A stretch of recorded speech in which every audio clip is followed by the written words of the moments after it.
Ryan Walters has caused many headlines since becoming superintendent of schools in Oklahoma.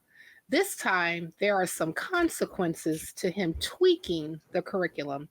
Jonathan has the story. Ryan Waters is the Oklahoma State Supervisor of Elections, and he's trying his best to lie about the performance of the Oklahoma schools. First, he claimed he had nothing to do with lowering the standards on state testing, boosting scores by 33%, basically falsely. His underlings admitted that they closely supervised the revision process and did not allow any public comment, did not inform the school districts, and sought no public input. Sadly, the boost in proficiency was a lie. When tested by the standards set to comply before the change that were set to comply with the federal standards, it is lower than ever. Oklahoma's 49th in education in the United States. They're only better than New Mexico. So, and Alabama is actually better than them. So it's like not a good not a good sight, not a good look for them. And this is an indirect attempt to destroy public education in Oklahoma and do it without anybody noticing. They're meeting their objective. As I said, they are 49th, and the K through 12, and not just overall education, but also in K through 12. So a lot of times the universities bring that number up, but not in the K through 12 here. So this story is by Nuria Martinez Keel, the Oklahoma Voice, and printed in the Oklahoman on 8/23/2024. I yield to the panel for discussion. Well, actually, I was going to come to you, Jonathan, at first, since you introduced the story.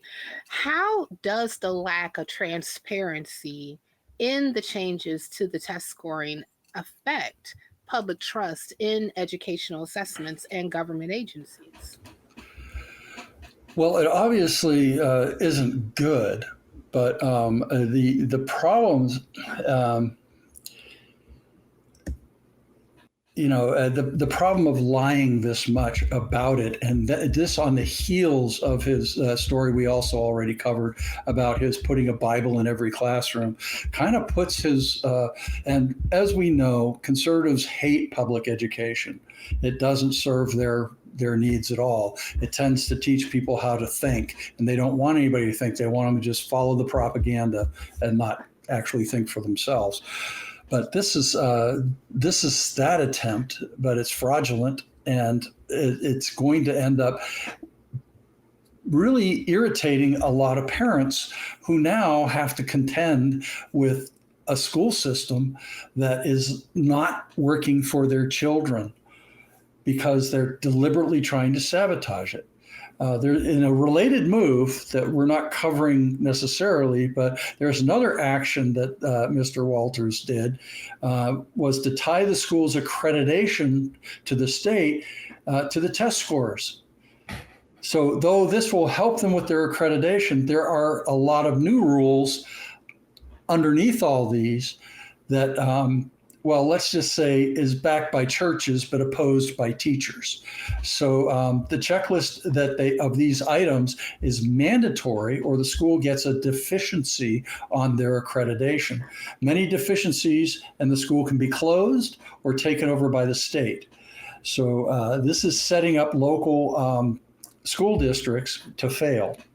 And they want them to fail because they'd rather have them all going to religious schools privately. So this is really a serious issue that we kind of cover in a lot of our stories. But how long are the parents of these kids going to tolerate this kind of stuff? Eventually, it's going to reach critical mass, and I don't think they're going to like the results of that. Well, but anyway, that's kind of what I have to say on it. Yeah, well, I'm always like a person that supports a critical mass to make change. But I don't know if Oklahoma or maybe the constituency there is really organizing to do that. But then again, I'm just expressing my ignorance because I really don't know what the advocacy and the activism on the ground to push back against some of the policies that Ryan Walters is pushing. But Scott, I'm coming to you because you're an educator and you've been an educator for quite some time. And, I would like for you just to, answer what are the implications of lowering performance standards on long term educational outcomes for students that happen to be in Oklahoma? Well, I mean, if he had gotten away with it, the short-term impact would have been to artificially inflate the effectiveness of their current Scott, policies. Scott, I have to say it. I do apologize. He would have gotten away with it if it wasn't for those meddling kids. Those stinking kids. But go ahead. It's old man Mahoney at the haunted amusement park, right? Exactly. But go ahead, continue. So he's artificially. I mean, it's a misrepresentation, obviously, but it's a deceit at the deepest level. He's, Jonathan was talking about how he's deceiving the public, right? They lower the standard to make it look like they're being more effective, and I think, I'm presuming here, I don't know this for a fact, but I'm presuming that it's to prop up the other changes that they're doing. It's to say, look how effective we are now. Look how effective book banning is doing. Look how effective it is now that we have the 10 Commandments in the classrooms. Look how effective we are now that we're incorporating Bible stories into our day-to-day lessons and that kind of thing. And so it's just artificial inflation. What effect does that have on the education? It gives it, first of all, it guts one of the main tools that educators have to assess themselves and to assess how effective they are with their students, and that is assessments, right? It's responses from testing, whether it be standardized testing, whether it be testing in the classroom, whether it be written paper tests, or whether it be activities, or it's just totally invalidating all of those efforts to improve. I don't think I'm going out on a limb here when I say that educators generally go into the field because they care, because they want to do well. They want to help children. They want to empower children. They want to teach them things. They want them to be in enlightened and educated citizenry, right? It's good for the country. It's good for the individuals. It's good for the neighborhoods. It's good for the local government. It's good for everybody. And so what this is doing is it's just taking away the effectiveness of those methods. As teachers, we like to talk about critical reflection. We want to look back at ourselves. We want to look back at what we're doing. And if we can change things to make them better, then we do that. And so this is not only is this covering up a problem that was there. I think Jonathan said they were 49th in the state. Yeah, rah, right? And so it's covering up a problem that was there, but it's also making the problem look like it's a good thing. And so it's kind of giving them a free pass, or it would have if it had worked. Giving him a pass to incorporate more of these changes that will also undermine the educational system even further. And like you both mentioned, I would have to assume that part of the goal, at least, is to get rid of public education. And so it's very callous and it's very devious, and it's almost too cruel to imagine to do something like to take away a child's ability to become a better human being, to learn how to become a more productive member of society, to take away their power to make their lives better. And that's really what it's doing. That's the ultimate cost that education can pay here, is we will lose the effectiveness of the educational system we have, and we will, in fact, even roll back even further and make it even less effective. Well, Cindy, you are on the outside looking in, all safe and tucked away in a different country. But I know that you definitely pay attention to a lot of the things that are going on here in the good old US of A, American apple pie, the 4x4s. So anyway, Don't forget but the guns. We got guns. yeah, Jesus, guns, and babies, right? Yeah, got to get that straight. My bad, guys. Um, but Cindy, I'm just wondering because, like, since you like pay attention to a lot of these things that's going on, what do you really think? I think that Scott alluded to it a bit, but can you expand on really what the motivation is behind I call it the shenanigans in Oklahoma? I'm not going to sing the rest of the song because I don't know the rest of the words, so I'm just not going to do it and embarrass myself. But what is the motivation behind doing the things that they are doing when it's quite obvious that, well, I guess to us that happens to be on the other side of the looking glass, that this is detrimental and harmful to the kids? Yeah, on top of everything that Scott said, and I think was very, very much on point, there's another side of this. Let's say that this worked and nobody noticed. What happens to the students once they leave those schools and go to university? They will be behind everyone else because they think they did very good and they think they have the level to be in a university, and they don't. And what happens? They feel like they don't belong here, and they feel bad about themselves, and then they feel like they're stupid and not deserving of more education. And I'm wondering if it's an intended purpose or if it's just a sad consequence. But I think that's something we need to take a look at, because if this keeps going in the future, whether it's this specific action or any other that the Republicans are taking, the United States is going to be very, very much behind in terms of workforce, in terms of education, of course, which is already the case, but workforce, economics, because economics are linked to the workforce, which is linked to the education. And so I think it was a couple of years ago that China took the first place in terms of scientific publications. And I don't see that specific story helping in this situation. I think as Scott said, the Republican survive on an uneducated base. That's how they've been surviving in the last 20 years. And so they do everything they can to keep that going. Last 50 years. Yeah, I was going to say It's longer Reagan, than that. pretty much. I would say that's even longer.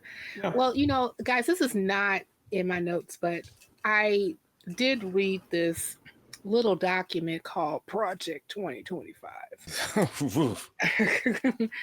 And one all 900 pages, huh? You're all 925 pages, yes. Well, I'm not going to say that I read through all 925 pages, but I did go through the contents, and I would go back and forth and skip and skim and things of that nature. But one of the things that is in Project 2025, and it's also on the on the docket as far as platform items for people who happen to be conservative on the right, is to get rid of the Department of Education.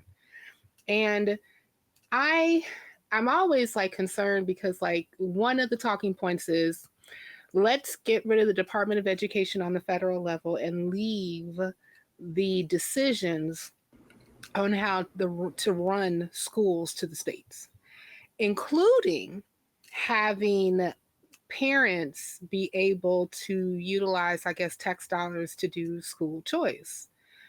But I'm curious to know, and especially since we're looking at stories like this from a person, a superintendent that has clearly demonstrated and said out of his mouth that he is a Christian nationalist, what type of really horrible, horrendous implications could this have if there is no oversight or regulatory body over education on the federal level.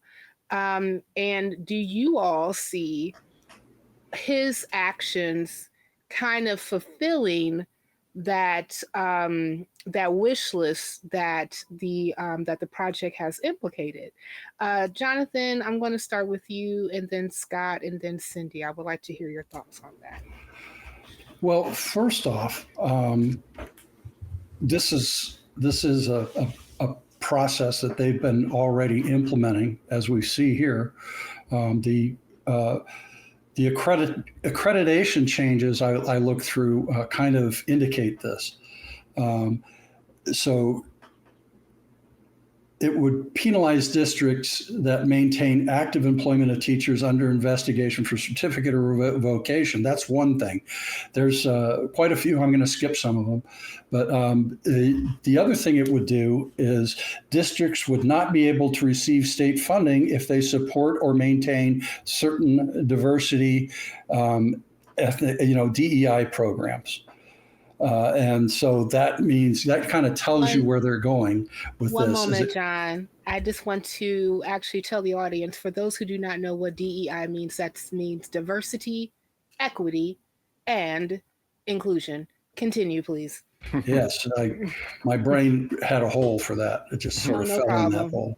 No worries. And would subject teachers to potential dismissal for sexual acts. And this is not in school. This is if sexual acts or acts that appeal to the prurient interest in sex as found by the average person applying contemporary community standards, or acts that excessively promote sexuality, they can be refused employment. Critics say it could be used as grounds to terminate teachers who engage in after-hours activities like drag performances, if those performances were recorded and put online. And there are some people who say that in my comments, I said, this could mean that if somebody happens to catch you at home watching RuPaul's Drag Race, they could fire, if they could twist this to make it fireable. Welcome to America. Welcome to America. Right. I was welcome to the freedom to do what you want in your own time. Or they catch you watching a porn channel or something. It's none of their damn business. If I lived in Oklahoma, they would have fired me a long time ago because I love that damn show. But Jonathan, can you expand on this a little bit? Because it almost sounds like that what you're saying is that they're trying to penalize you for either being allied or being part of the LGBTQ community and also living your truth out loud. Is that what? Yes. Because that's what I'm. They want to suppress that. I'm quite sure, because these rules are rather draconian if you think about it. And if districts fail to comply after receiving notice from the department, they will receive an accreditation deficiency as well. So it's like, it would strike from existing rules on local school boards that board members shall refrain from involvement or interference with the administrative functions of the school. That means the school boards could come around and say, you can't do that. No, we want it this way. Take the power out of the principal and the teachers and start micromanaging what's going on. And so, yeah. It gets Scott, worse. Well, Scott, do you want to follow do a whole show on this? All right, do you want to follow what gets worse? Sure. Yeah. Okay. So give me a second here. I got to catch my breath. Okay. Please all right. do. So you were asking about, I'm sorry, could you repeat the question? Yeah, basically I was asking, with Project 2025 and the right basically aligning themselves to get rid of the Department of Education on the federal level. Okay, right, yeah. What kind of implications could this have, like detrimental implications could this have, on kids, especially who happen to attend public schools? Mm-hmm. I think that indirectly attacking the Department of Education, I think I'm not entirely convinced that that's either the main goal or even one of the main goals here. That might just be, gravy, right? That's just a fringe benefit. I think what's really happening here, and again, this is my opinion, but what I think is happening is that Oklahoma lawmakers, they just want to operate in this fictional world. and they want to dictate how things operate. And they want to enforce that perception of that fictional world onto others as well. Gaslighting. This is really just high stakes gaslighting. And so the problem is, the drawback to that is effectiveness, educational effectiveness be damned, right? I mean, it's like, that's not, it's hard to imagine that would be a consideration at all. It's all about how do we look and what can we do with it? And that is just misguided leadership right there. It would be hard to make up something worse than that. I mean, it's just sacrificing the kids' futures in order to enforce this story that they can't back it up themselves. Their religious stories, they can't justify that kind of belief. And so what they can do is they can kind of morph the rest of the world back into their viewpoint. And like I said, education be damned. And it's really infuriating and asinine. Well, I'm going to give the semi-last word to Cindy. Cindy, what say you?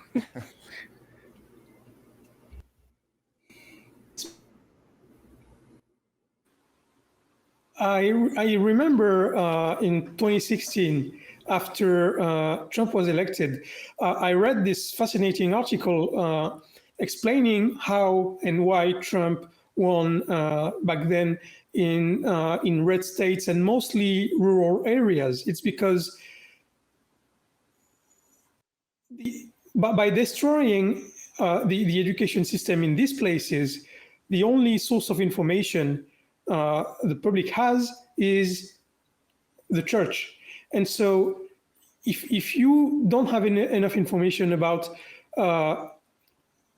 why you are in a bad situation, then the only source of information again becomes the church. And that's the point of Christofascism. It's to give back center place to the church, not only in terms of society and community and everything else, but also information. Because when you control information, of course, you control the entire population.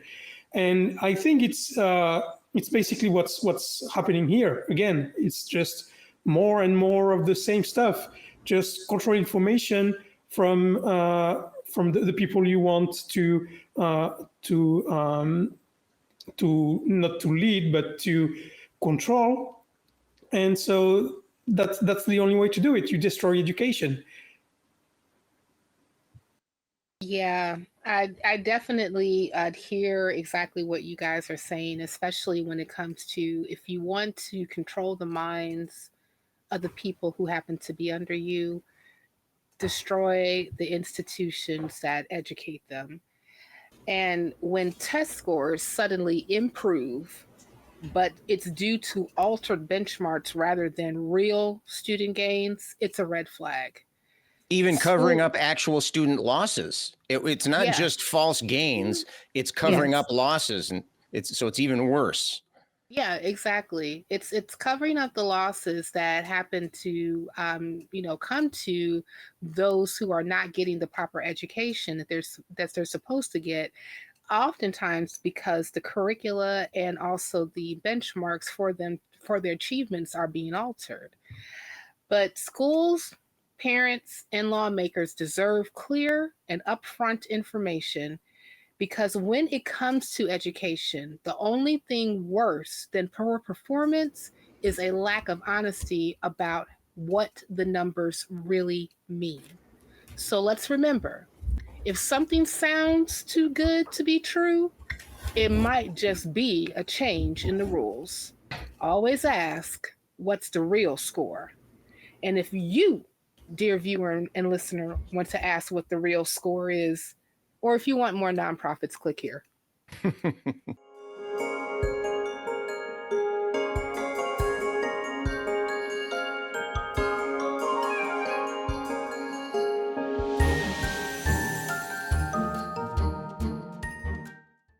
In a familiar tale of Florida high school, has concerned parents reporting that a maths teacher's sugary attempt at divine indoctrination has been occurring.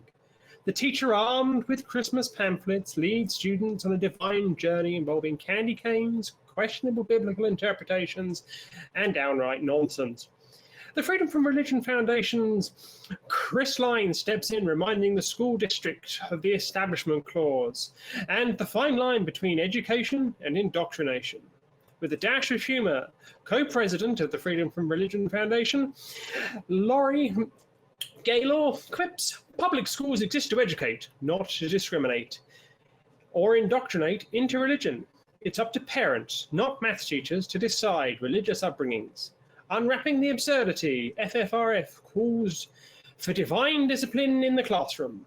This story is from the Freedom from Religion Foundation on the 4th of January, 2024. And unfortunately, there isn't a whole lot to this story, but as always, kudos to the FFRF for being on the forefront of the battle against religion in our public schools. It's an important job, and I'm glad they are there doing it. Toy boat, toy boat, toy boat. It really bothers me that in today's day and age that there's still people that have the idea that this ardent, apparent preaching is going to be legal somehow in a public school. I have no idea how they think it's going to they're going to be able to get away with it. And it makes me wonder where these people have been living at, and so that they still have these 19th century ideals instead of living in the modern day. They have to know what they're doing is wrong legally. So why do they keep doing it? What is it that keeps driving them to keep going? Do they think their God is going to protect them from prosecution? I said prosecution, not persecution. Their God hasn't been able to protect them from the Constitution yet. So why would they think this is going to be any different? Why is the Constitution stronger than their God? What's going on there? Why do they think, what's the mindset of these people that they have no idea that they're going to get stopped by this? I just don't get it. Jimmy, do you want to add something to that? I think they think that repetition is key here, and they're probably just trying to nudge their little plan along to maybe kind of, I don't know, pull up the big fish one day and get away with it. This is not really something we are unfamiliar with, right? We see, I guess I'm going to use the word attacks on children or victimization on children when it comes to this kind of behavior. People in positions of authority that are able to corner the children, and then children, not knowing how to respond to that authority or thinking they might face some kind of reprisal. So the people in this position have kind of identified their target, and they just kind of push along to see how far they can get. Now, as far as the Establishment Clause going, it should certainly apply here, considering that public funds are being used to run this operation. Theoretically, it's a little bit of a stretch, but public school, public servant, public teacher, the kids in that environment should be free from this kind of proselytization. But what I found interesting is that the Florida Constitution and its free exercise law states that religious freedom shall not justify practices inconsistent with public morals, peace, or safety. And I have to ask myself, what are the public morals in this area? I mean, this is Florida. Now, typically in this area, it's a little bit of a, I guess, left-leaning area where there isn't so much, I would say, the traditional or the wave of Christian nationalism picking up. But it's still Florida. It's heavy with, Latin roots, which is typically very strongly Christian and can be conservative in that respect. So, maybe these people think that, well, their own are going to look out for them, a good old boy system, if you will. So, Infidel, what do you have to say about that? Yeah, Kelly, when you were talking, I have to say that I think I know exactly what they were thinking. They're in Florida, and that is a hotbed of backwards thinking, and it starts literally from the top.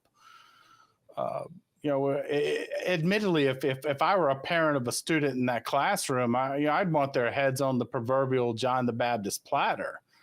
But the reality is this is just a symptom of the blue whale in the room, Florida, and a very backwards mentality. I mean, they claim to reject material that indoctrinates students, but they've made one of their required courses now is a financial responsibility class, and that's fine.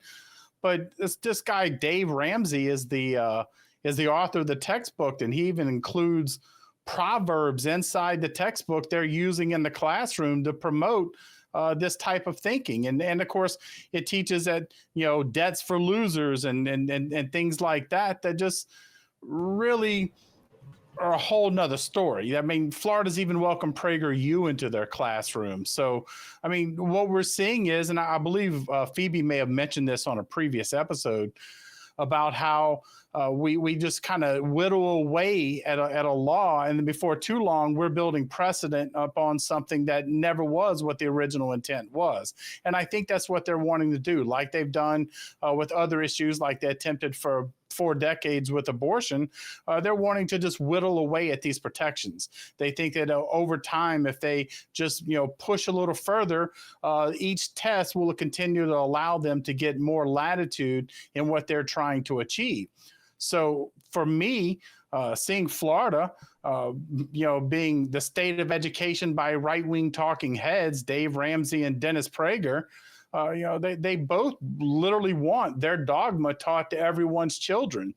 They're in the indoctrination business. So the idea that a math teacher would take that and go, hey, let's run with this and let's see where this can go. I think also we have a very friendly Supreme Court right now for all the wrong reasons. And I think we have people who say, let's see what our money got us.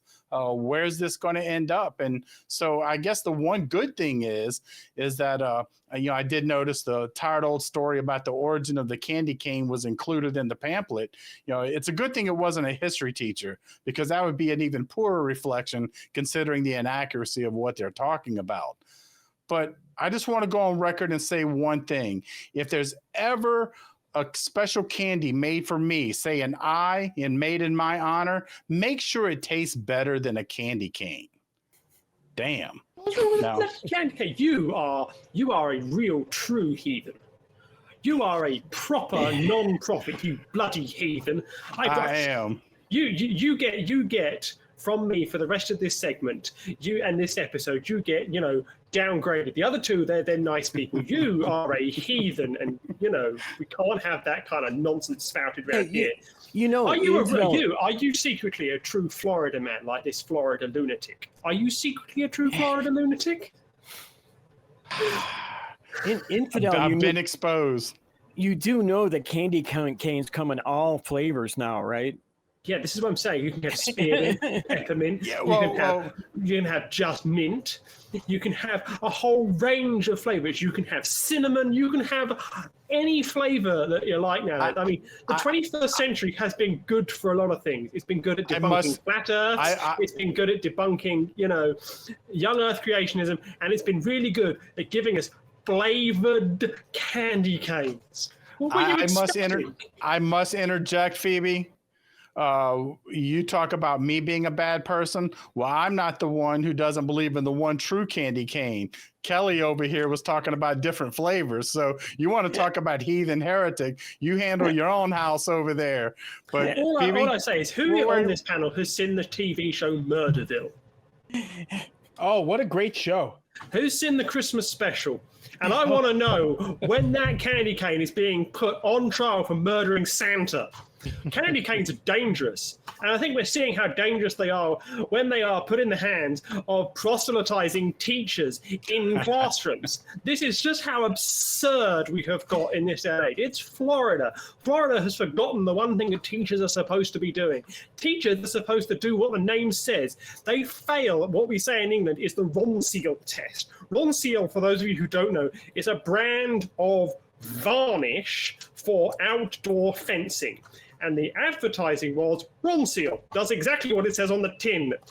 Florida, teaching, does nothing what the title suggests. It's absolute nonsense. You have these people who are spouting complete and utter rubbish.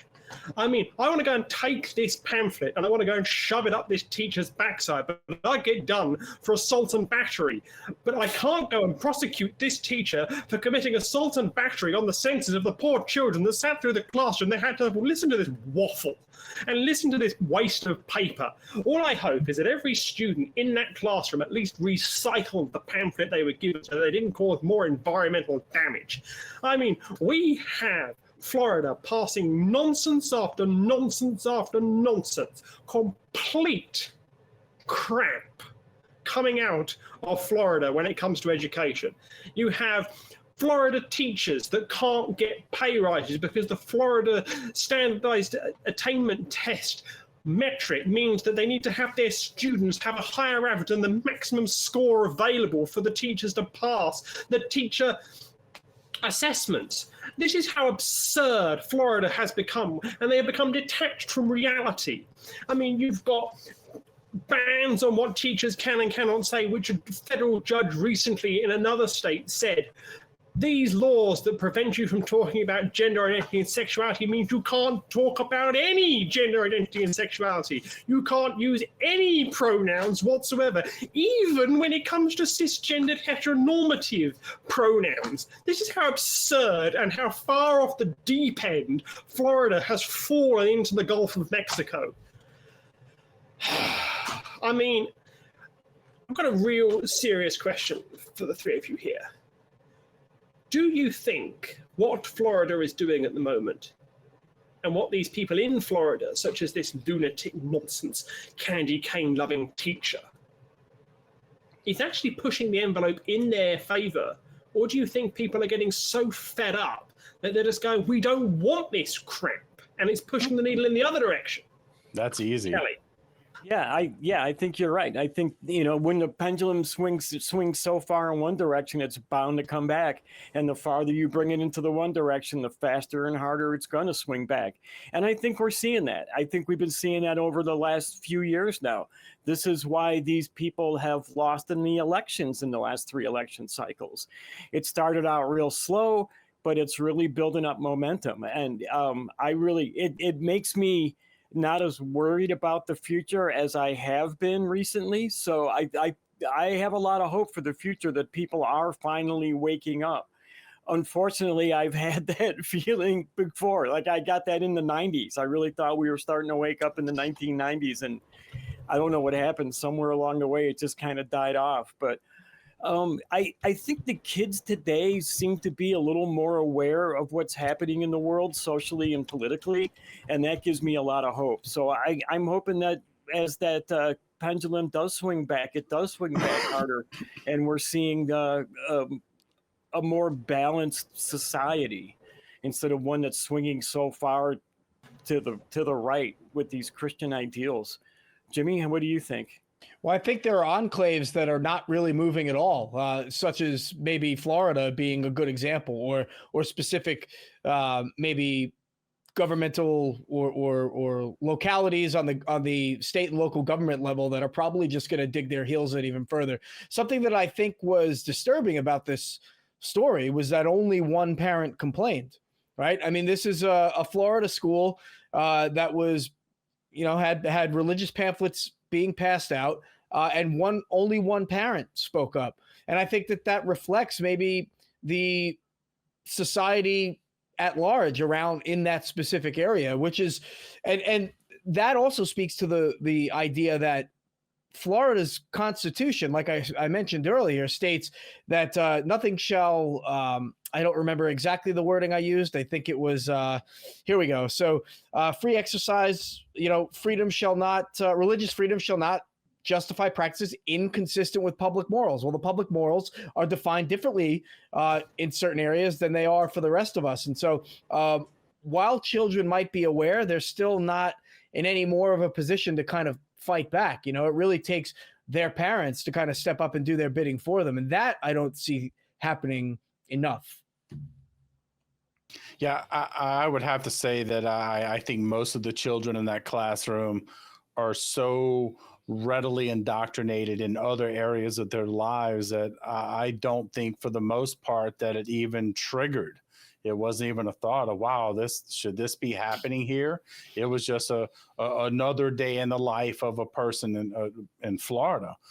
Without a doubt, we've seen repeated attacks and integration of religion into the schools creeping in, and Florida has welcomed it with open arms.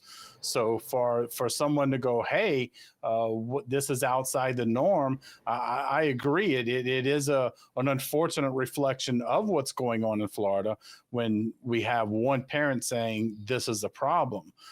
And I only hope that when something like this continues, because I don't think this is just a one-off. And as I said earlier, this is just this is ignoring the blue whale in the room as far as this one incident, because this is a pattern, and this is something that I agree with Kelly answering his question about whether there's been a backlash to it.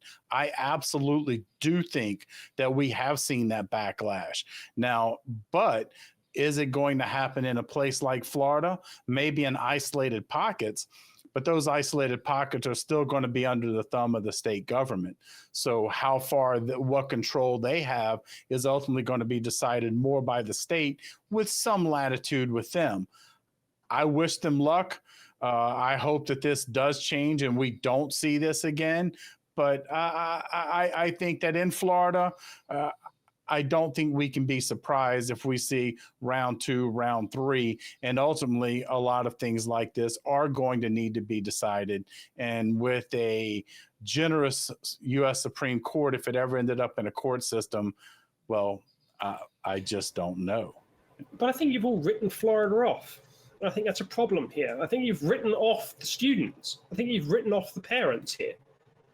Because what you've got to understand here is that whilst one parent complained, how many students didn't even bother to tell their parents and they just ignored it? Majority. How many of these students do we think actually took this seriously?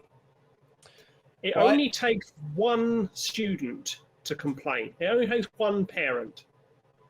Why do we not have mandatory pledges of allegiances in America in schools? Because one Jehovah's Witness family stood up and said, we do not agree with this. It violates the Establishment Clause. That's why the Pledge of Allegiance is not mandatory in schools in America. The case of Barnett, it took one Jehovah's Witness family who were chased out of their town that they lived in for standing up.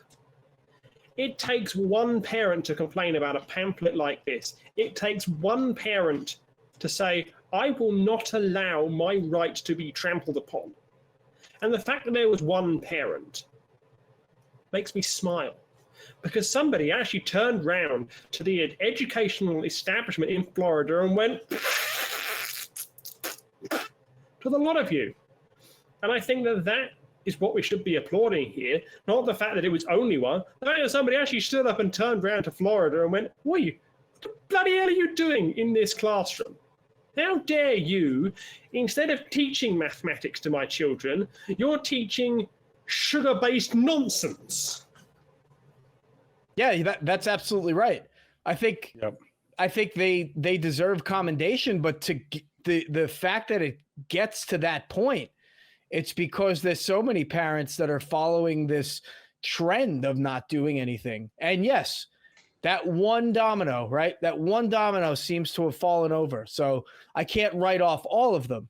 And you bring up a very good point, but I think I've written off the speed at which these enclaves will turn toward doing the right thing. One is certainly promising. Let's turn that into 2 to 4 to 8 and so on. Now, here's a question. Here's a question. In all seriousness, to the three of you here, would you have the time and inclination to complain if your child had told you the story that is this story? Would you have actually stood up, taken the time, and followed through with a complaint? Would you have, in all honesty, actually done that? Yes, without a doubt. Or would you I've have just actually turned done it. around and said, look, this is rubbish, I can't do anything, and just thrown it in the bin? I've I done would it. have too, but you got to remember, look at the three people you're asking. We're sitting here Yes. doing this. So we're the kind of But- people that would stand up to something like No, that, but right? And my the question is bigger also directed at the audience out there. Yes, And if your answer that to would be that- more important. Yes, And if your yes. answer to that question is actually, no, I wouldn't actually bother to stand up, ask yourself why. Ask yourself what matters to you. And ask yourself, are you comfortable with what happened in Florida potentially happening in a child's classroom near you? Or in your child's classroom, even more importantly. And and that's my- one of the things all three of us here are that you asked, we're all parents. So it's a question that does hit home for us, right? And that's why, because I am a parent, I would stand up for it. So, yeah. And one of my biggest concerns is the fact that, yes, one parent standing up changed things. I just have a much greater concern about how politicized our court system is. So admittedly, it's not a lack of confidence in Florida, because yes, it only takes one person to stand up. My problem is I lack confidence in many aspects of our court system right now making the right decision. I also want to point out it wasn't just one parent standing up. It was one parent standing up and getting the FFRF involved in it. And I think that ultimately, if you see things like this and you're a parent, do something. Don't just allow the envelope to keep pushing. Don't keep pushing that envelope. Make a complaint to your school if this was happening near you. And if you want to hear me complain some more non-profits is available here.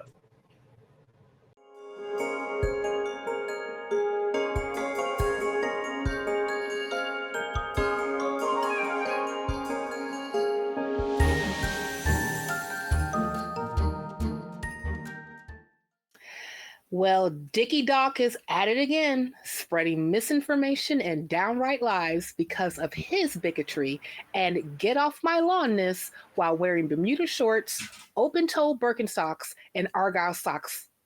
Yes, Argyle socks. Rob has the story. Rob? Yeah, so Richard Dawkins, author of The God Delusion in 2006, posted on Twitter, or X if you're nasty, he said, quote, 2 men masquerading as women were allowed to box in the Olympics against real women. The problem with this is that he's simply wrong. Iman Khalif from Algeria, who won gold in boxing in the Olympics, was assigned female at birth and identifies as a woman. She's not trans, she's not intersex, she has always identified as a woman. Then, later after this, his Facebook page was taken down. He jumped the gun and accused Facebook of deleting his page for what he said on Twitter. That claim was also incorrect. He eventually apologized to Facebook, but not to Khalif. This story, which has really big old man yells at clouds energy, is from The Friendly Atheist by Hemant Mehta, published on August 11th, 2024.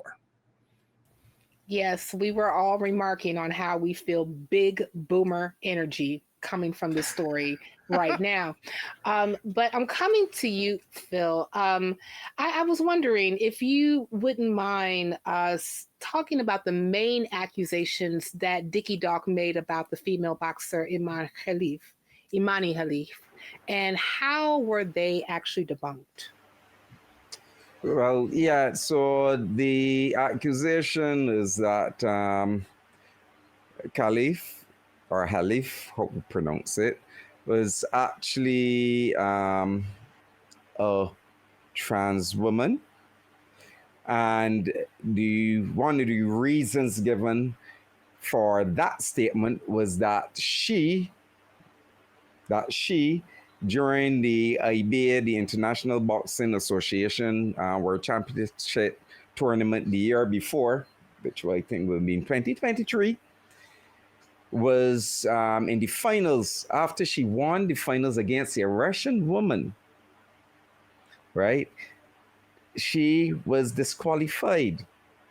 And the reason given by, and get this, the Russian, the IBA director, who is Russian, claimed that the certain test results showed that Khalif was XY and not XX. Sorry, was XY and not XX. But yeah, he did not present any medical evidence. So based on that, apparently it seems as if people brought that back up as a means of saying, no, she is a trans woman. But there was no evidence at all for such. And to make matters worse or better, the IOC, the International Olympic Committee, actually banned the IBA because the claims were not substantiated, and there were some other issues with the IBA, some other on-the-hand issues apart from those. So, and also, Khalif, she actually did not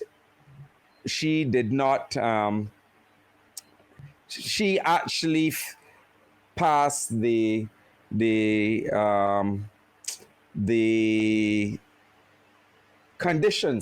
conditions for the Olympics, all the conditions. So there was no reason for her to be exempted at all.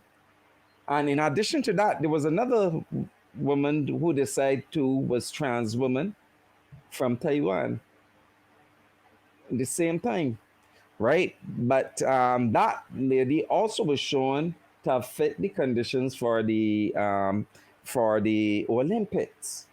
So it is strange that the way people were behaving. Is it because she was Algerian? What was it because the other person was Chinese? I don't know. It's racism. Yeah, It's racism? I think it's more so, racism. It's racism. So, Rob, what you have to say about that? I don't know. Phoebe, tell me about racism. Yeah, let's hear about racism. You ask the whitest person on here to talk about racism. Exactly, because that's how this works. Go ahead. As somebody who does have some Algerian Berber heritage, this is something that, does feel very odd, because I don't feel safe going to Algeria. And I don't think Imani Khalifi would feel safe going to Algeria if this was true. Because, what is femininity in this case? Short, white, Italian woman who is a stereotype of Western European-centric white femininity defeated by tall, non-white woman who, she complained, hit her too hard and she'd never felt a punch like it in a boxing match. It's a boxing match, not a tickling contest. Right. She did apologize for that after. She said, "Wow, it's I great to can't." apologize afterwards, but it don't make any difference when you've been such a sore idiot in the ring. I've never been punched this hard in a boxing match before because boxing shouldn't be like. Seriously, No, the problem is that she apologized for it, right? Which is better than Dawkins, because Dawkins didn't apologize for that. So even the person who got punched said that they did regret saying anything that could be misconstrued with misidentifying their gender. And then Dawkins still didn't probably apologize. made her head spin. That punch probably made her head spin. Maybe Dawkins should have had his head spin a few times and then come back to rationality. But here's the thing. When you get to, old Richie D, he is not a specialist in sports, biology, sociology, ethnographic studies, or anything similar. He's just a bloke on the internet screaming into the void. As George W. Bush said, when someone throws their food on the floor and you run over and pick it up, you're giving them what they want. Dawkins threw his food on the floor, everyone ran over to him, and he got what he wanted. He got the attention he wanted. We should stop doing that, and we should stop doing it to all of these idiots, and we should just go, Well, let's talk about that. Rob, what do you think the best way to tell these people to F off would be? Should we actually pay attention to what they say just because of who they are? Or should Well- we just say, nah, I'm not gonna have it any longer? Well, I mean, a little bit, yes. You should pay attention, partly because they have said things that are useful and smart in the past, things that, that doesn't mean that they're going to be useful or smart in the future. Broken clocks. But also because if we want people to not fall victim to fallacies like appealing to authority, then we do need to give them the option for appeal to expertise. That does not say that he is an expert in this case. I'm just pointing out appeal to expertise is a thing that can occur. The reason why this whole thing really messes with me is not like what he said on Twitter, which is awful, right? It's specifically that after he said it on Twitter, his Facebook page was taken down for completely unrelated reasons, which I can bring up in a moment. And then he said, what? I said a thing on Twitter, which caught me backlash. And then my Facebook went down. Clearly these unrelated companies are conspiring against me, which is frustrating because that level of persecution complex is something that I'm used to getting from like Christians, which Sounds is like an not. Elon Musk advertisers lawsuit. So like that blew my mind, that he went from Twitter to Facebook and said, I'm being persecuted because of that.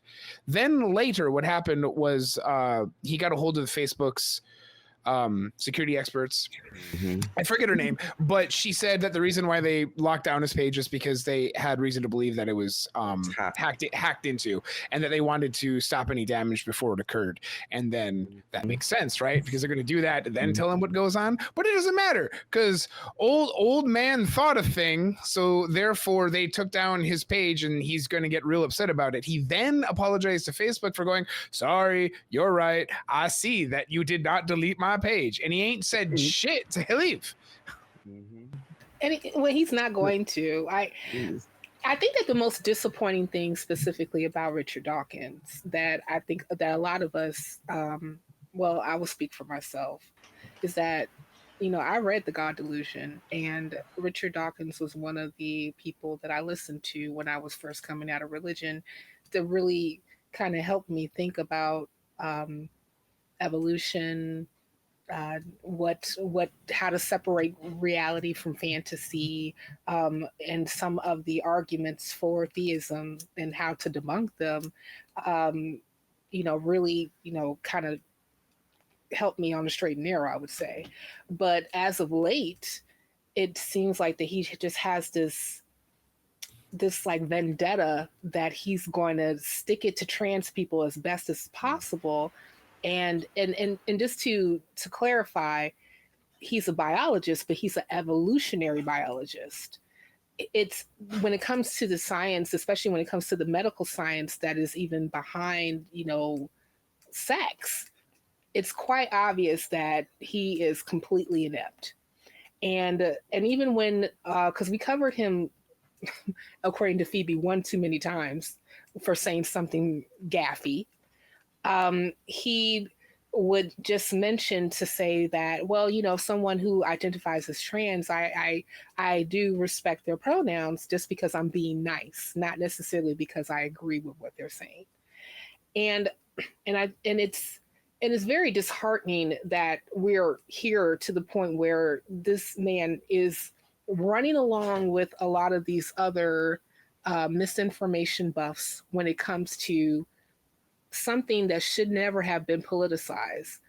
A boxing match that is on the Olympics, in the women's division, should have never been a political event. It is a sports event that people can look at, and if they enjoy boxing, and say, oh wow, don't they look great? And then, as like you mentioned, Rob, the Italian boxer, I never been hit so hard in my life. I'm like, well, honey, why are you in the hell in the Olympics fight in a boxing match? It's a boxing match, not a tickling contest. Yeah, right, exactly. A boxing match. it's a boxing match. I like, the point. I'm not a boxer, but I've watched a few boxing matches in my life. You're not a student of the ancient art of pugilism. No, I am not. With the Queensberry rules. with Queensberry, yes, Queensberry rules. Yes, I am not that, but I have watched a few boxing matches in my life, and I believe that the object is to hit the other person hard. Am I wrong? Oh, you're right. The gloves and the head are supposed to make contact, and the gloves and the body, they're supposed to make contact as well. And then judges sit there and go, that person did better with the gloves making contact with the other person. Yeah. That's how it works. And in hitting is what I'm saying. So let me come back to the conversation though, because I really want to talk about the role of media and how media has really played in this whole scenario of making what Dawkins said even relevant. Phoebe, what does the role of media or us even play in correcting misinformation, especially when it comes to high profile individuals like Dickie Dock? So you have to take into consideration is why is this person still being covered? What is this person's reason for being covered? I mean, is this person in any way other than somebody who just shouted a lot and somebody went, oh, that person shouted a lot on something? That's the problem that you have here. Because if I was to walk down the street and go to Speaker's Corner in Hyde Park, you don't see those people getting media coverage and they're saying similar things. The media has a responsibility to actually report the news. This is not the news. Because for the love of Jesus Christ, the news media has stopped reporting the news. The news is something that's gone out of fashion. It went out of fashion when, Soviet Union went out of fashion in the early 1990s by the looks of it. And it just has to go back to the news media reporting the news. You have to report on actual events that are actually newsworthy and not things that are lazy and easy for you to write about. News is not always easy to get to the heart of. 3 Mile Island was not an easy story to cover, and I'm pretty sure if 3 Mile Island and Richard Dawkins saying something had happened on the same day, Richard Dawkins would still have been somewhere in the news, even though 3 Mile Island was actual news. This is not news. The sports news here is not what Richard Dawkins said. It's the results of the first round boxing match between an Algerian and an Italian that didn't finish because of anything that was done by the Algerian boxer. It's because the Italian woman's headgear kept on slipping and she got irritated enough that she just went, I can't do it anymore. And her headgear had to be replaced twice in the fight. And in the end, the referee just went, stop. Yeah. You can't do this. Your headgear's not working properly. Go away. So it was nothing to do with her being knocked out or being punched too hard. The referee stepped in and her corner stepped in after the second time that her headgear wouldn't fit properly. And that's why she abandoned the contest, because she got too irritated with her own headgear. That's an actual story. First round boxing match abandoned because of equipment failure. Not old man yells and howls at moon, transforms into werewolf, and runs around screaming nonsense. That's not the news, as Phoebe would say. The news. The news. I sense a theme here. We report the actual news, for goodness sakes. Right. Yeah. That needs to be a TV, not a TV. That needs to actually be a shirt. Greg, I hope you're listening.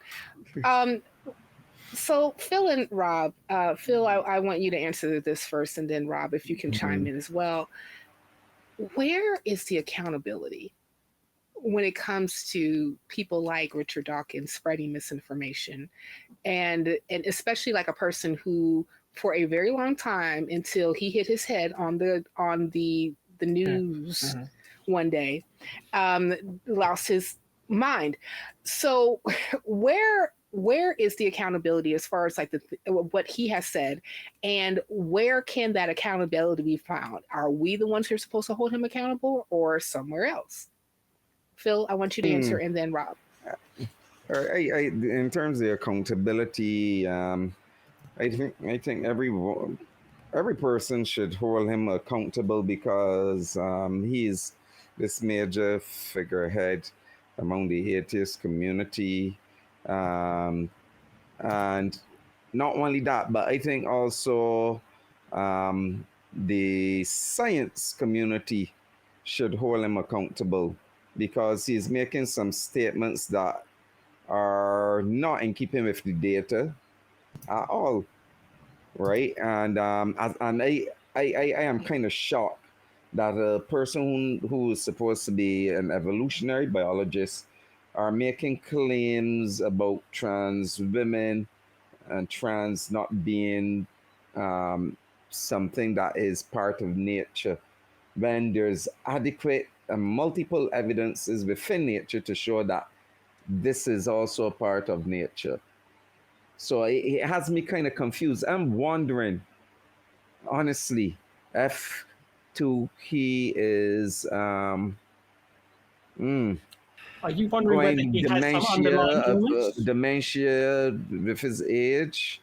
Dementia is setting in because some of this, the sort of outrageous claims that I've been hearing in the past few years from Richard Dawkins about trans, and taking into account his age, I'm wondering if he's going and being an evolutionary biologist. How will evolutionary biologists will be making these claims? I can see that he's aging. Maybe he's there's some mental issues going on there. Or That is called, or could he just be a bigot? Yeah, bigot. Or was always a bigot. But but sometimes what happens with people with dementia, hidden things actually start to come to the forefront because there's no inhibition anymore. It is like a person who is basically, let's say a person who has drunk a lot and starts spilling things, their true character starts to show up. Well, he already called himself a cultural Christian, so raging bigot probably is up there too. Yeah. Rob, what say you? Yeah. So it's hard when it comes to accountability because there's a couple reasons for that. The main one being the people who should hold him accountable are the people who have something to lose by being associated with him. So the like easily Twitter possibly, but Twitter via Elon prides itself on being not just like free speech, but the freest speech that ever did speak freely. And that means that they actually benefit by letting him say largely whatever he wants, and that's not unique to him. That's just anyone can say largely anything. So then you have to start going to, because again earlier, right, it's appeal to expertise. He is an expert in some things, and we do need to give him that credit. That way we can honestly deconstruct the things that are wrong or problematic. And I don't even mean that in a social way, just like literally the problem with reasoning. So who should hold him accountable? The people who give him degrees. If the people who gave him degrees in professional like association, it becomes an issue that they are associated with this person, they should be holding them accountable, because ultimately there's nothing out in the fabric of the universe is going to say you have said an untrue thing, therefore snap, you're done. Like it's only people in brains. I can't speak to the contents or the health of his brain, and I don't want to. So it's going to have to be everyone else who thinks that they need to. Well, in a world where misinformation spreads quickly, we must prioritize integrity over ego. Correcting our mistakes is a sign of strength, not weakness. As we work towards a just and rational society, we must remain vigilant against falsehoods and stand in solidarity with those who are unfairly targeted. Only by doing so can we build a world where everyone is treated with dignity and respect they deserve. On a side note, I need Richard to go take some Adderall, drink a hot cup of Granddad, and shut the fuck up. Perhaps he'll feel better in the morning and stop making the news by showing his ass on the internet. And if you, dear viewer, want to see more of us on the internet, click here.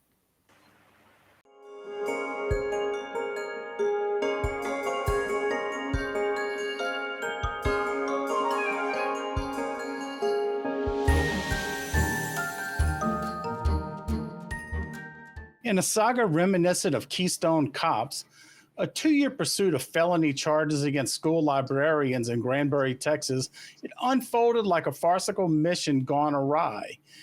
Right-wing extremist Scott London embarked on his vendetta and poured over stacks of literature while sporting a body cam to capture his quest to prosecute. His target?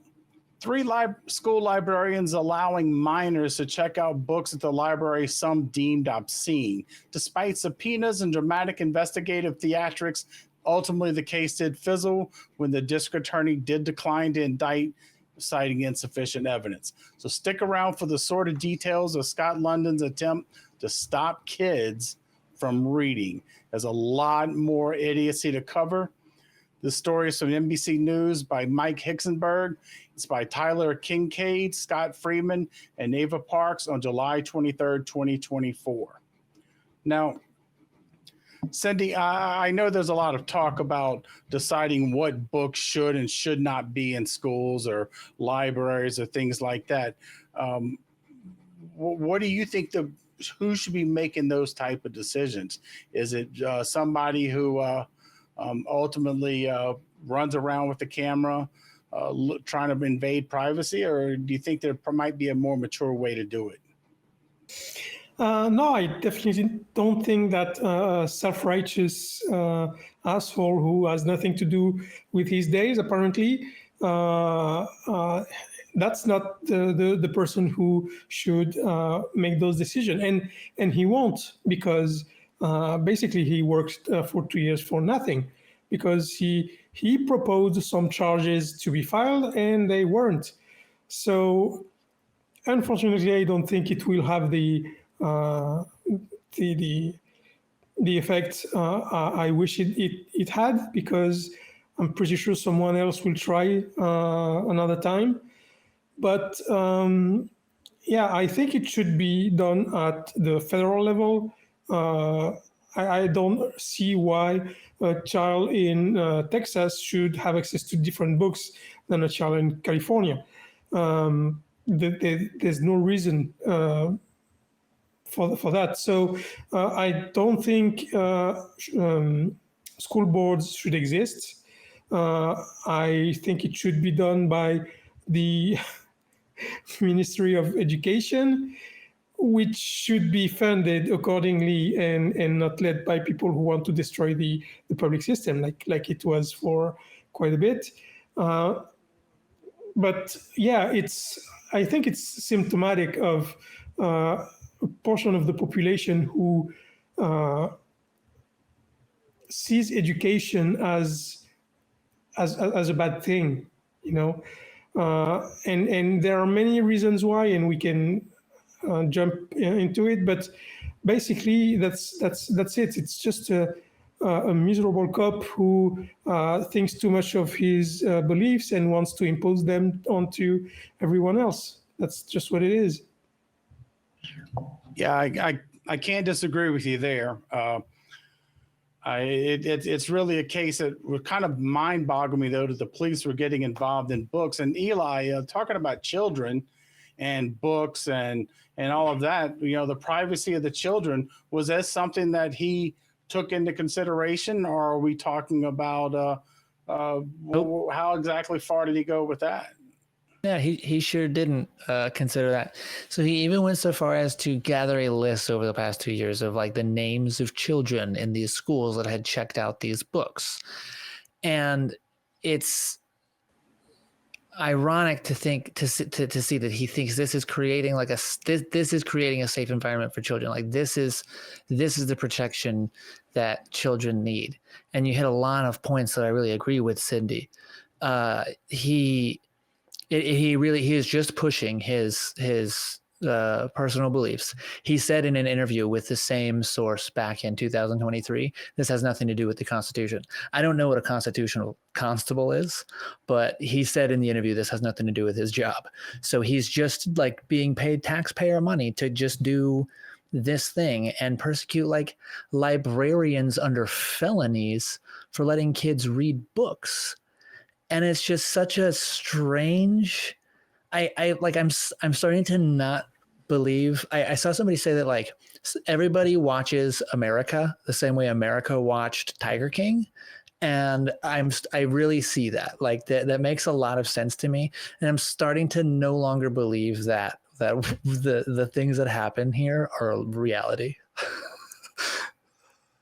Yeah, I have to say that it really is a little amazing to think that you're going to say, okay, we're going to punish librarians for this, when really, where do you draw the line? If you ultimately decided this is a book that's bad, who would you decide? Is it the person who bought the book? Is it the person that put it on a wagon and wheeled it into the front door? Is it physical possession? Is it writing on a piece of paper? What ultimately decides whose responsibility it is? This book's in your library, we're going to give you a felony. That's absurd all around. What are you going to do?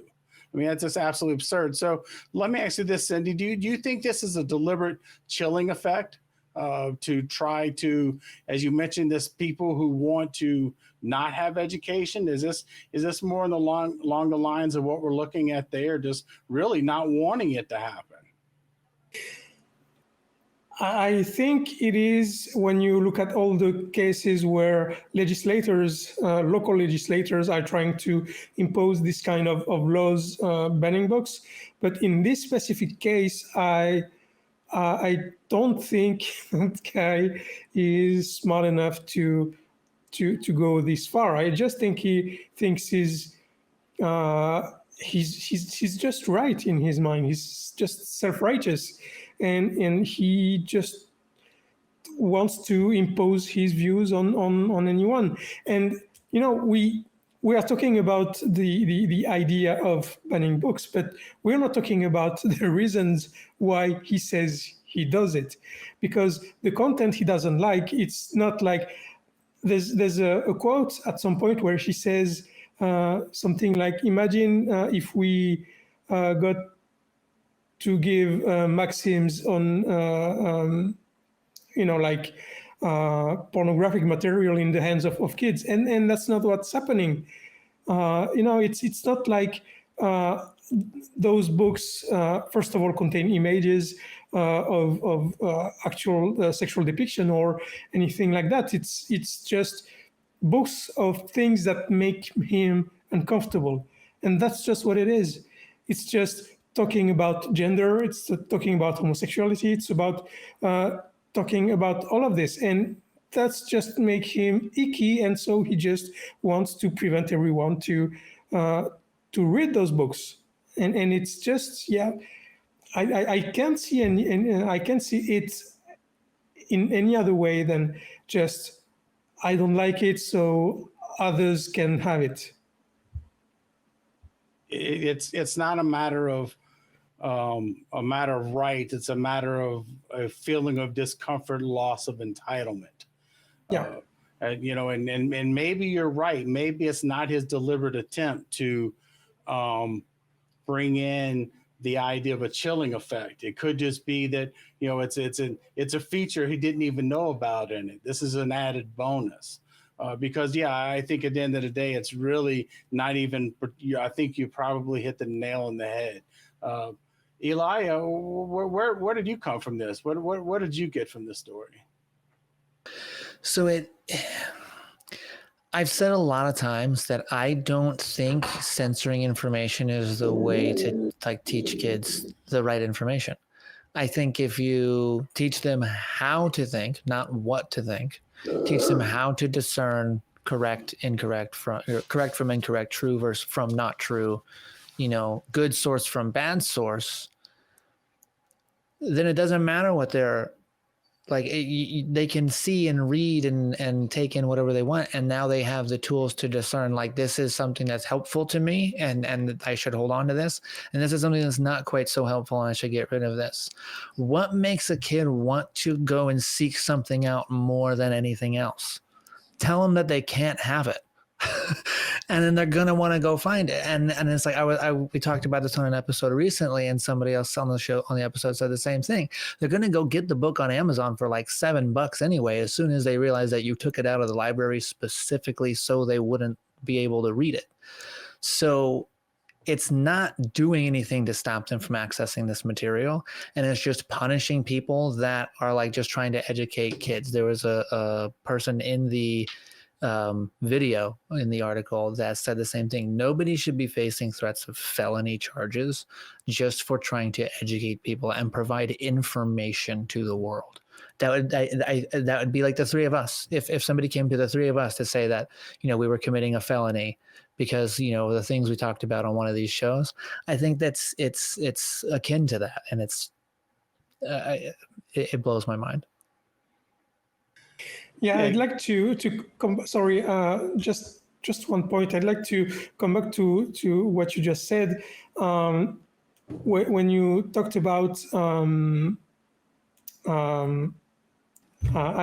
I lost it. No, go ahead, Infidel. I'm sorry, I forgot my train of thought. Oh no, it's fine. I guess that happens to us sometimes. I know I've already forgot. Who are the two of you again? Kelly. Oh, that's right, Kelly. Thanks for filling in for Eli. Now, having said that, you mentioned LGBTQ books, Eli. What about Cindy? People of color that also seem to draw a share of attention. I wanted both of you to kind of comment on what did you think that was about? Is it just it can't be an icky thing? Surely this far in history we're past ickiness when it comes to race like that, aren't we? So, I mean, I was just trying to figure out why do we want to pretend that people of color don't exist when they exist around us? I don't understand that motivation. I can answer to that, and I can come back to the point I forgot. You said that children they're just going to buy the book on Amazon. The problem is it increases the divide between the education of poor people and people who have the means to go to buy those books. And we know that in the US, it's one of the major problems that education is extremely related to your revenues. So poor people have much worse education than rich people and even the middle class. But yeah, there's this idea that not wanting to acknowledge your past, because if you look at Rosa Parks and all those pictures you see about Black people trying to eat in a restaurant and being attacked by people, I think it's still fresh in the memory, and people are so ashamed of it that they just pushing it away and try to make it like it didn't happen. I think that's one of the reasons why so many books talking about race issues in the US are on the list of banned books. But so it's a more of a discomfort level than anything else. It's and really I think I understand a little better that at the end of the day it is a very difference of wanting to stigmatize versus wanting to naturalize. And I think that is fundamentally one of the differences, because so many of the things that he talked about are things that at the end of the day is a so what, who cares? Move on. But unfortunately, people like this keep popping up, and we keep having to play whack-a-mole. But do you think that this is a winning argument, or is this a losing argument? Is this something that people are receptive to, or is this losing something? What do you think, Eli? I think that hopefully fewer than I think, but probably more than I think people are receptive to book banning. I think that most people probably think that restricting information is the right way. And to your point, Cindy, which is a very good point, for those people who don't have the income resources to get that education outside of the school, if the school is now banned from providing it, they're just out of luck. And that's just another hurdle they have to overcome in order to have the same opportunity or even a similar equitable opportunity as anyone else. And I think what happens is that when you look at historically the people that are likely to ban books, they're historically Christian or religious, at least, and I think in most cases Christian, at least the ones that we've talked about. I think they're more likely to be white. I think they're more likely to be heterosexual or heteronormative. And I think it's also really common for everybody, regardless of any type of background, for somebody in power to feel defensive when things that they have done that are not that great are brought to light. And that happens a lot to white people and to hetero and to straight people and to cis people, because there's a lot of examples of white and cis and straight people causing harm.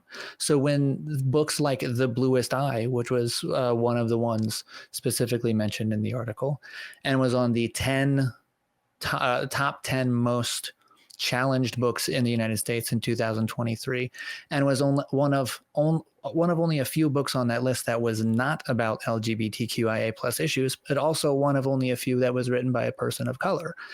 And it's because these books are challenging the white normativity and the heteronormativity, and that's what they don't like. And I think until it becomes clear that the perceived majority in society and in culture that, that white hetero, cis hetero people perceive, until it is understood that that perceived majority isn't as strong as it is perceived to be, that's going to continue to be the case where the majority of people feel like this is the right thing to do.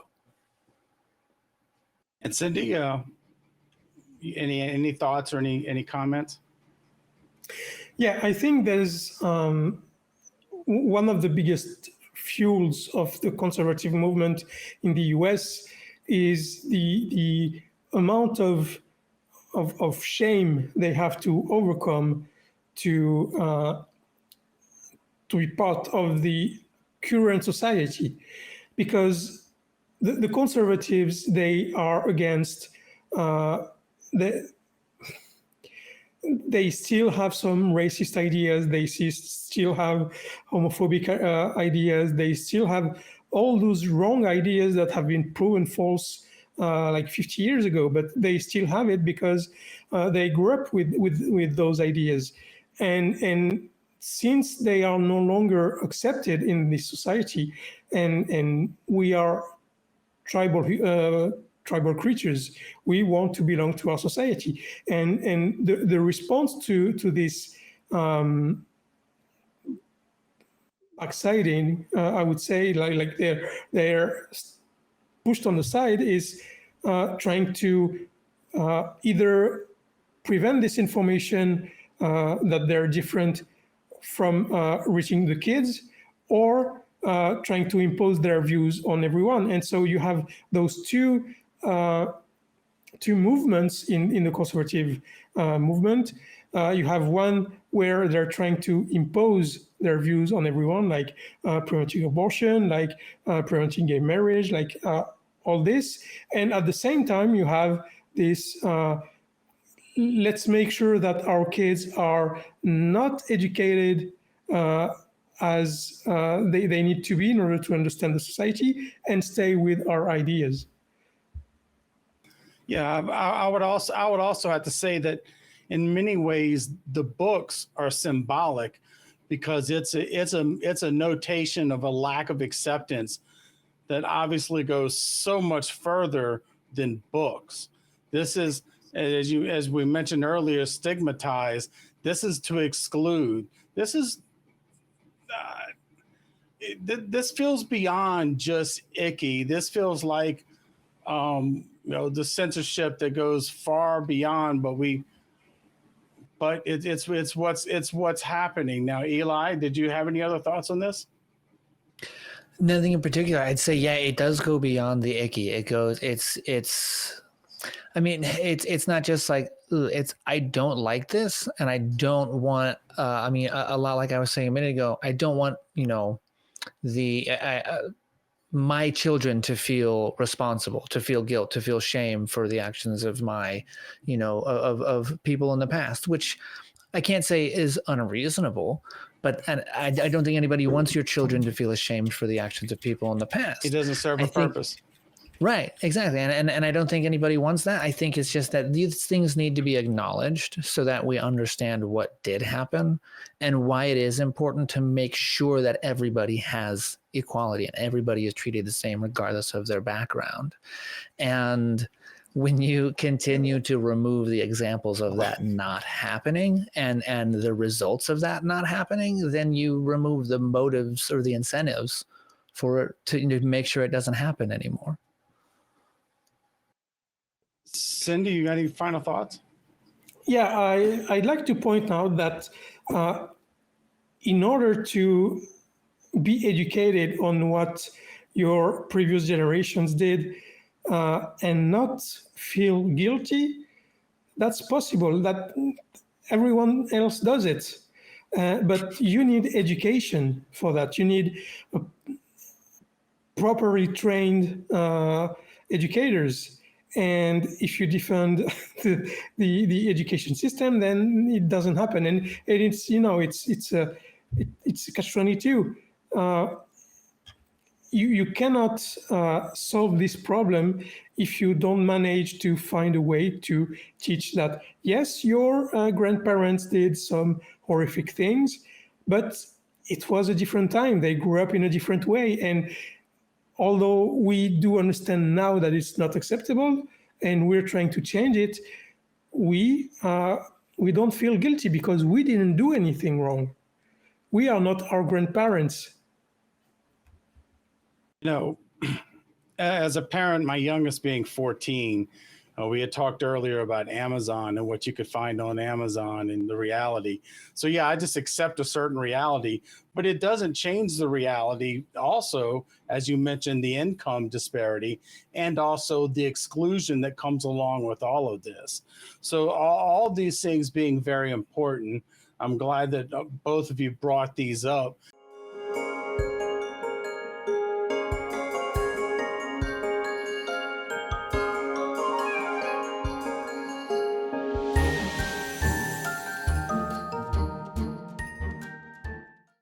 A trucker convoy calling itself God's Army is on a campaign to take our border back. Humanitarian aid or border security? Nope. They claim divine calling to drive the undocumented out of the country. Their zeal comes in the aftermath of the Supreme Court permitting the removal of razor wire in Texas, where tragedy claimed the lives of a migrant mom and her 2 children. The intersection of religious fervence and political tensions takes center stage, prompting questions about the motivations and consequences of God's army on this apocalyptic quest. This article is from Raw Story, published on January 26, 2024. And Phoebe, what did you think of this? Who are they reclaiming it from, is what I have to ask as the first question here. I mean, the rhetoric they use in this, I feel like I was reading the arse end of a Margaret Atwood novel, and I felt like I was seeing the beginnings of the foundations of the Republic of Gilead. And it was all just a bit, hang on a minute, you're taking the nation back from who? The nation of immigrants, for crying out loud. As the Native Americans said in the cartoon to the white man shouting at the black man, go back to Africa, why don't you all just fuck off back where you came from? The nation of immigrants having such hate towards immigrants is one of the most bizarre things that I will ever experience in my life. The melting pot of America is one of the most anti-immigrant places on the fringes from people who are just immigrants to this country from another place, whether it be the 1700s, whether it be from the 21st century. They're all immigrants from here, unless you're part of the native population, which, let's be frank, the immigrants didn't treat them very well to start with. So I think the immigrants may have done some damage to the native population. So the immigrants complaining about more immigrants is one of the most ironic things that you're ever going to notice here.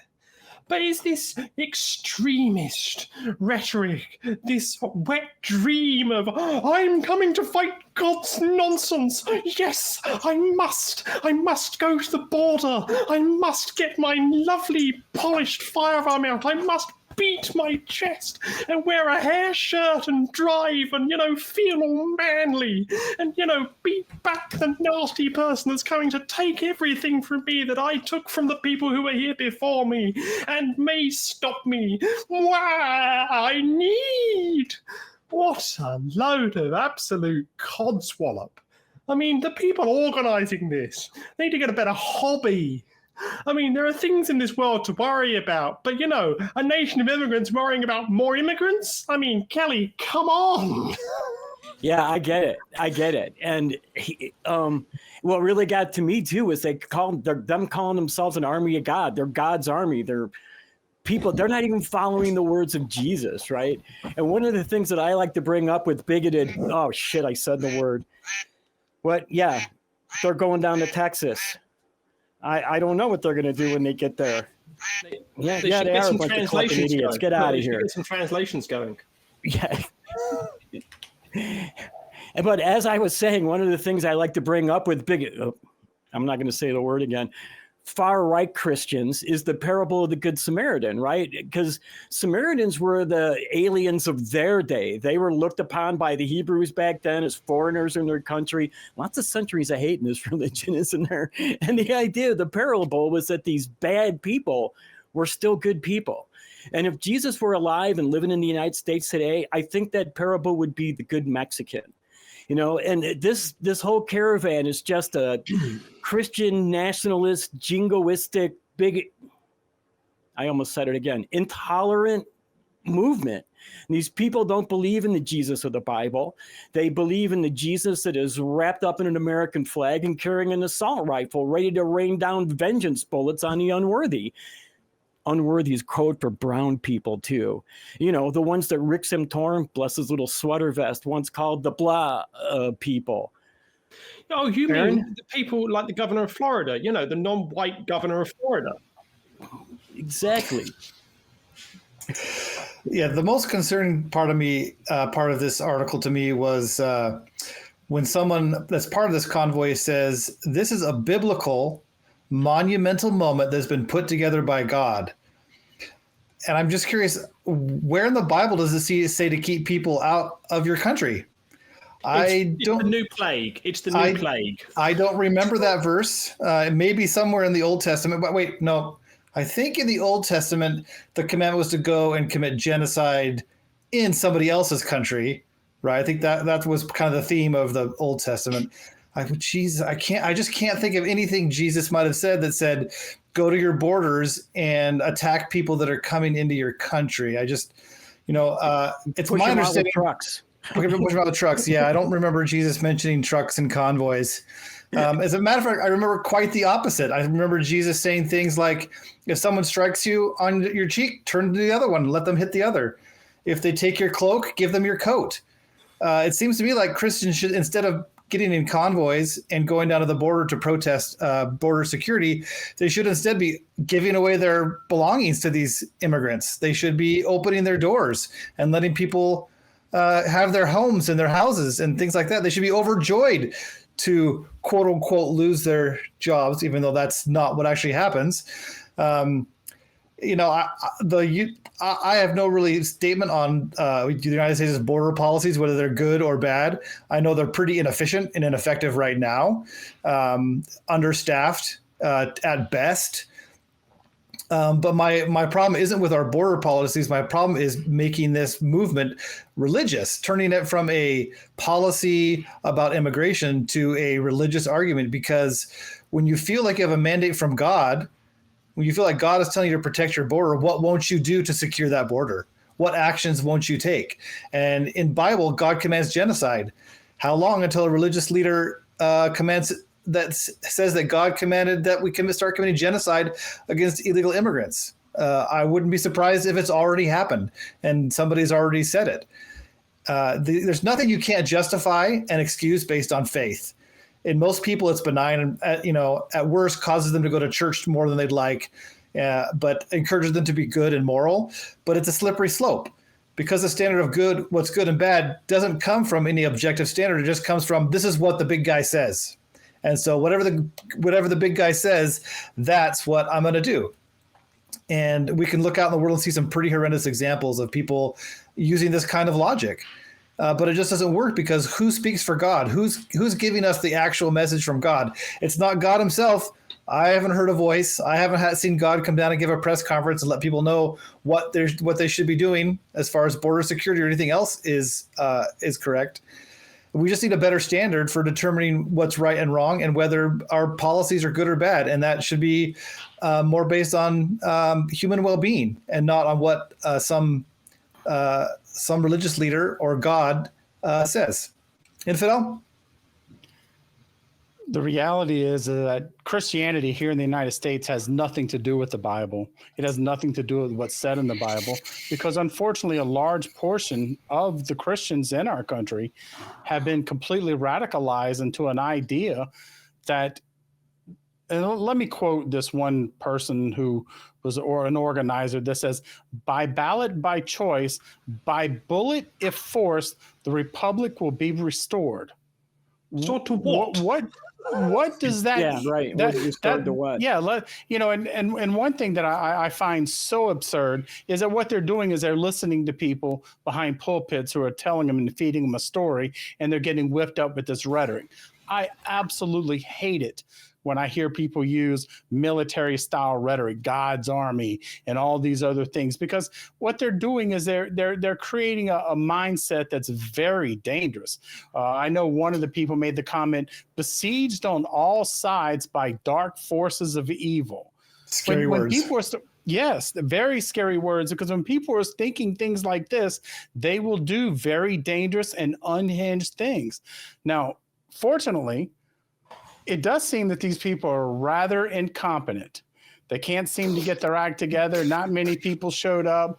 They're having tire slash problems. They're having organ